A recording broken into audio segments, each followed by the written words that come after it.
Hello दोस्तों, आइए use of fib retracement को हम लोग समझते हैं। ठीक है, यूज ऑफ फिब रिट्रेसमेंट का जो है उपयोग हम लोग ट्रेड लेने में करते हैं। कैसे करते हैं, कहाँ पे यूज होता है, सारा फंक्शन को हम लोग देखेंगे। ठीक है, अगर आप चैनल को सब्सक्राइब नहीं किए हैं तो प्लीज आप लोग चैनल को सब्सक्राइब कर लीजिए, क्योंकि यहाँ पे आपको आईसीटी और एसएमसी का कॉन्सेप्ट बताया जाता है। ठीक है, आईसीटी और एसएमसी का कॉन्सेप्ट को बताया जाता है बेसिक टू एडवांस लेवल। ठीक है, आप लोग को यदि आईसीटी और एसएमसी सीखना है तो आप लोग जाइए चैनल पे, बेसिक टू एडवांस बता रहे हैं, आप लोग जरूर सीखिए वन बाय वन करके। ठीक है, आइए आते हैं हम लोग अब अपना टॉपिक पे।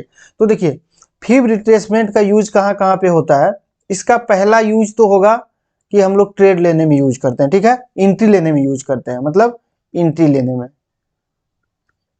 एंट्री लेने में इसका पहला यूज करते हैं।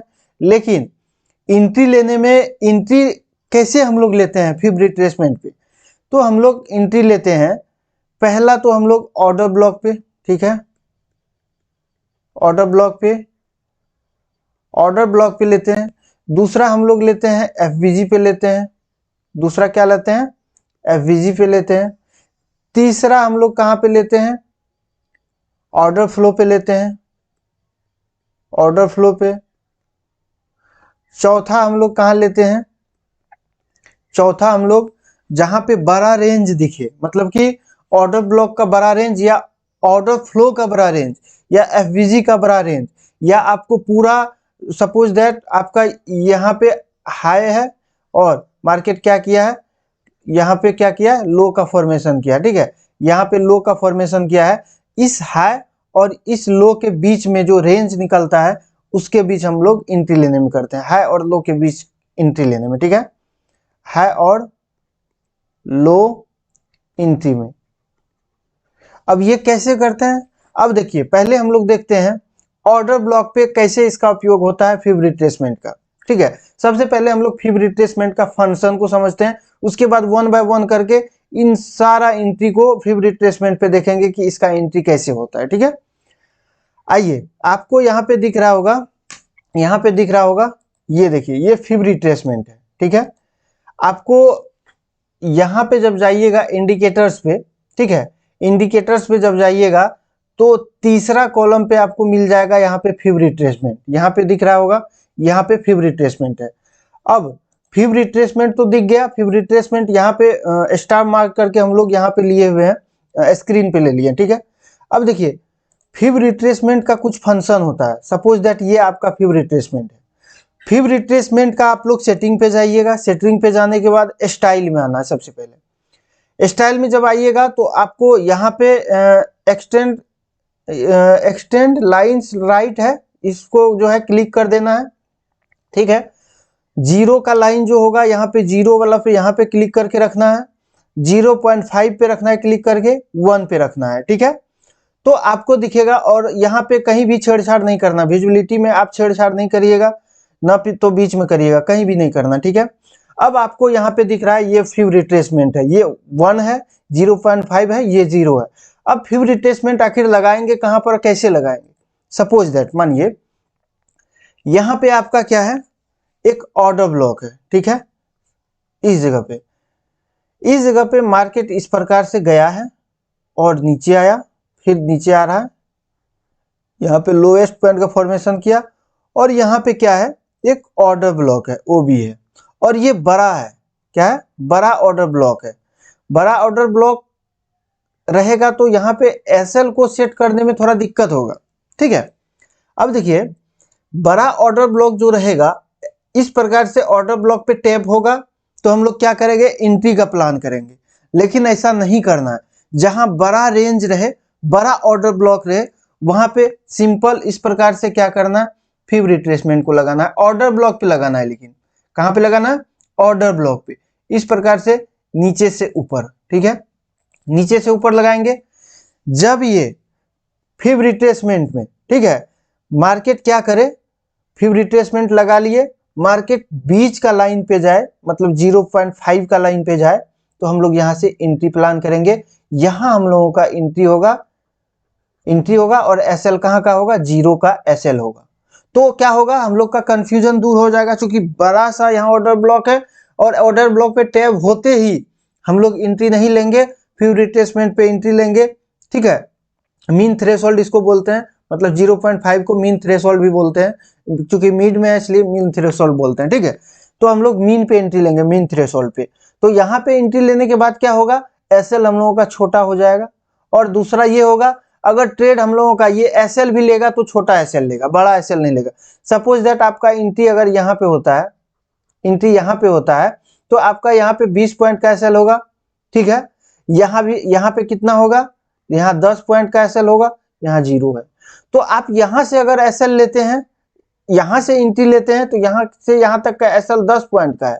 और अगर यहाँ पे आप लेते हैं एंट्री इस लोएस्ट पॉइंट मतलब 1 का लाइन पे ऑर्डर ब्लॉक पे, तो क्या होगा, आपके पास 20 पॉइंट एसएल होगा, ठीक है।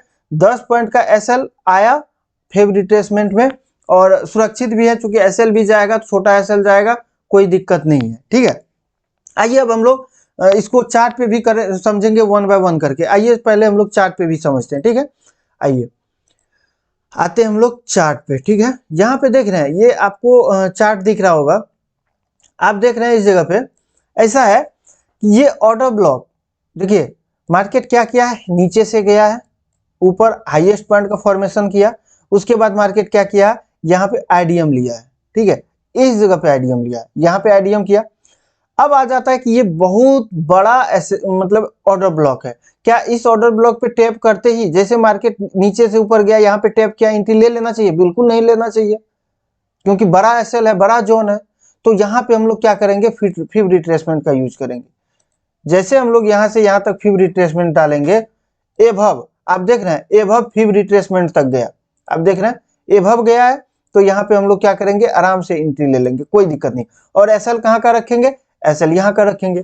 तो देखिए अगर यहाँ पे 20 पॉइंट का एसएल बन रहा है, तो यहाँ पे 10 पॉइंट का एसएल बन रहा है, तो फिब रिट्रेसमेंट का यूज ऐसे ही होता है, ठीक है। ऑर्डर ब्लॉक पे फिब रिट्रेसमेंट का यूज आप लोग समझ गए होंगे। आइए अब एफवीजी पे समझते हैं। देखिए कहीं पे आपको एफवीजी दिखेगा बहुत बड़ा सा, ठीक है, कहीं पे एफवीजी आपको बहुत बड़ा सा दिखेगा। अब देखते हैं हम लोग चार्ट पे एफवीजी को, ठीक है। यहाँ छोटा एफवीजी है, यहाँ पे थोड़ा सा बड़ा एफवीजी है, ठीक है। चलिए आते हैं यहाँ पे समझते हैं। सपोज दैट अगर आपका यहाँ पे एसएल गया है, यहाँ पे आपको दिख रहा है, यहाँ पे अभी स्ट्रक्चर के अनुसार नहीं चल रहे हम लोग, इसका यूज को देख रहे हैं प्रॉपर, ठीक है। अभी देखिए यहाँ बड़ा एफवीजी है, तो बड़ा एफवीजी पे क्या करेंगे हम लोग, फिब रिट्रेसमेंट डालेंगे, ठीक है। फिब रिट्रेसमेंट डाल लिए। अब देखिए हम लोगों का ये प्लान है कि सपोज दैट मार्केट अब नीचे का प्लान कर रहा है, ठीक है, नीचे या ऊपर का प्लान कर रहा है, सॉरी ऊपर का। मार्केट ऊपर गया, ऊपर जाने के बाद नीचे आया। यहाँ देखिए इस एफवीजी का जब फिब रिट्रेसमेंट पे आया, मीन थ्रेशोल्ड पे आया, सपोज दैट हम लोगों का एंट्री होता है। एंट्री होने के बाद हम लोग को छोटा सा पॉइंट मिलता है, उसके बाद क्या होता है, मार्केट क्लोज होता है, ठीक है। नेक्स्ट डे के लिए ऐसे तो छोड़ना भी नहीं चाहिए, ट्रेड को होल्ड नहीं करना चाहिए। यदि सपोज दैट कोई होल्ड भी किया होगा, तो यहाँ पे जिसका एंट्री होगा उसका कितना छोटा एसएल गया होगा, लेकिन जिसका एंट्री इस जगह पे है उसका कितना बड़ा एसएल गया होगा, ये समझ रहे हैं। तो ये होता है मीन थ्रेशोल्ड का उपयोग, ठीक है। अब आते हैं ऑर्डर फ्लो पे समझते हैं। अब देखिएगा आपको आईडीएम का लाइन तो ऑर्डर फ्लो होता है, अब स्ट्रक्चर में देखना हम लोगों को, ठीक है। अच्छा हाँ, स्ट्रक्चर को देखना। ये देखिए ये आपको स्ट्रक्चर दिख रहा होगा, यहाँ पे हाईएस्ट पॉइंट का फॉर्मेशन हुआ, ये यहाँ पे आईडीएम है, तो ये क्या हुआ, ऑर्डर फ्लो हो गया, यहाँ से यहाँ तक ऑर्डर फ्लो हुआ, ठीक है। ऑर्डर फ्लो हुआ है, तो ऑर्डर फ्लो पे जब एंट्री लेंगे, सपोज दैट मार्केट नीचे आया, नीचे आकर के ऊपर जा रहा है, तो ऑर्डर फ्लो पे आप कैसे एंट्री लेंगे, तो जब बड़ा ऑर्डर फ्लो हो तो वहां भी फिब रिट्रेसमेंट का यूज किया जाता है। क्या किया जाता है, फिब रिट्रेसमेंट का यूज किया जाता है। अब देख रहे हैं मार्केट क्या किया है, आया है नीचे, थोड़ा सा ऊपर जाएगा, हाँ आया है नीचे, नीचे आने के बाद क्या किया है, मीन थ्रेशोल्ड पे गया, और एंट्री जिसका भी एंट्री प्लान होगा ऑर्डर फ्लो पे वो एंट्री लिया, उसके बाद क्या किया, मार्केट डाउन साइड में आया। सपोज दैट आपका स्ट्रक्चर में, ठीक है, स्ट्रक्चर में हाई और लो, मतलब कि हाई और लो डिसाइड हो, तो यहाँ भी मीन थ्रेशोल्ड का उपयोग करते हैं, लेकिन माइनर केस में होता है, अधिक नहीं होता, ठीक है। यहाँ पे क्या करेंगे, मीन थ्रेशोल्ड का उपयोग करेंगे। यहाँ देख रहे हैं मार्केट क्या किया है, नीचे आया, नीचे आने के बाद गया है, यहाँ पे बंद हुआ है, बंद होने के बाद क्या हुआ है कि मीन थ्रेशोल्ड से एग्जैक्ट मार्केट ओपन होता है और मार्केट क्या करता है, ऊपर की ओर जाता है। तो ये होता है मीन थ्रेशोल्ड का उपयोग। ठीक है, आशा करते हैं आप लोग यूज ऑफ मीन थ्रेशोल्ड को समझ गए होंगे, फिब रिट्रेसमेंट को समझ गए होंगे, यूज ऑफ फिब रिट्रेसमेंट को। ठीक है, और मीन थ्रेशोल्ड, इसमें बीच वाला लाइन को मीन थ्रेशोल्ड कहा जाता है। 1 का लाइन नीचे है, 0 ऊपर है। ठीक है, तो ठीक है दोस्त, अगर वीडियो अच्छा लगा तो वीडियो को लाइक करिएगा और चैनल को आप लोग प्लीज जरूर सब्सक्राइब करिएगा और आप लोग जा करके जरूर प्रैक्टिस करिए फिब रिट्रेसमेंट का। ठीक है, स्ट्रक्चर मैपिंग के साथ प्रैक्टिस करिएगा। ठीक है दोस्त, धन्यवाद।